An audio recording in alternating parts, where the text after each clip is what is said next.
भारत की अर्थव्यवस्था चीन की अर्थव्यवस्था से करीब 16 साल पिछड़ी हुई है। ब्रोकिंग फर्म बर्नस्टेन ने अपनी रिपोर्ट में ये जानकारी दी है। बर्नस्टेन ने कहा कि पेटेंट्स के मामले में भारत की अर्थव्यवस्था चीन से 21 साल पीछे है, एफडीआई के मामले में 20 साल पीछे है, फॉरेक्स रिजर्व के मामले में 19 साल पीछे है और एक्सपोर्ट के मामले में 17 साल पीछे है।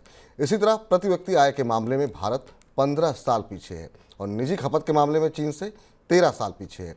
तो कुल मिलाकर चीन से भारत की अर्थव्यवस्था करीब 16.5 साल पीछे है। सर, ये जो आंकड़े अब सामने आए हैं, इन आंकड़ों की रोशनी में अगर भारत की ग्रोथ को लेकर के देखा जाए तो संकेत क्या दिखाई दे रहे हैं सर आपको? ये आंकड़े वो वास्तविकता जिन पर लगातार हम चर्चा करते रहे, और जब भी हम ग्रोथ के आंकड़े आते हैं हमारे सामने तो हम इनके इस पक्ष को देखते हैं कि हम रफ्तार में सबसे तेज हैं। पर बर्नस्टीन के इस आंकड़े के आधार पर आप जितने भी प्रमुख क्षेत्र उनमें देखें कि चीन जो कि सबसे महत्वपूर्ण आर्थिक ताकत है, उससे औसतन एक दशक से ज्यादा कि पीछे भारत की अर्थव्यवस्था खड़ी हुई है। और वो भी उस स्थिति में चीन का अनुमान किया गया है जब चीन अपने इतिहास की सबसे खराब विकास दर में है, 5% से नीचे की आर्थिक विकास दर में। चीन ने की पूरी पीढ़ी ने कभी 5% से नीचे की विकास दर नहीं देखी।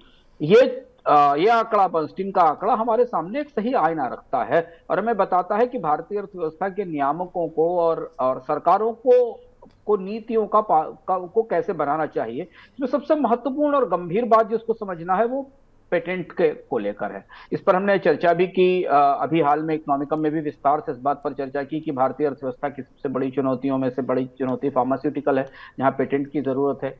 तकनीक पर हमारी निर्भरता आयात पर है, जिस पर हम आज भी चर्चा करेंगे। वहां भी हमारी बड़ी चुनौती शोध और विकास की है। चीन की अर्थव्यवस्था के आर्थिक विकास में उसके शोध, विकास और विज्ञान और पेटेंट का बड़ा योगदान है। पर ओवरऑल अगर आप देखें तो भारतीय अर्थव्यवस्था की आर्थिक विकास दर ना तो भारत की जरूरतों के हिसाब से पर्याप्त है, 6-6.5% की आर्थिक विकास दर, तो हमारी अपनी जरूरतों के हिसाब से पर्याप्त है। जितनी आबादी को आपको मध्यम आय और निम्न आय वर्ग से निकालकर मिडिल क्लास में लाना है, और ना ही दुनिया में होड़ की दृष्टि से, जिन देशों के साथ आप होड़ कर रहे हैं उनकी दृष्टि से भी पर्याप्त है। तो ग्रोथ के इंजन में अभी और ज्यादा ताकत डालने की जरूरत है। निश्चित रूप से कि अगर ये गैप कम करना है और ये करीब 1.5 दशक से ज़्यादा का जो गैप है अगर उसे कम करना है तो ग्रोथ के इंजन में और रफ्तार लानी होगी।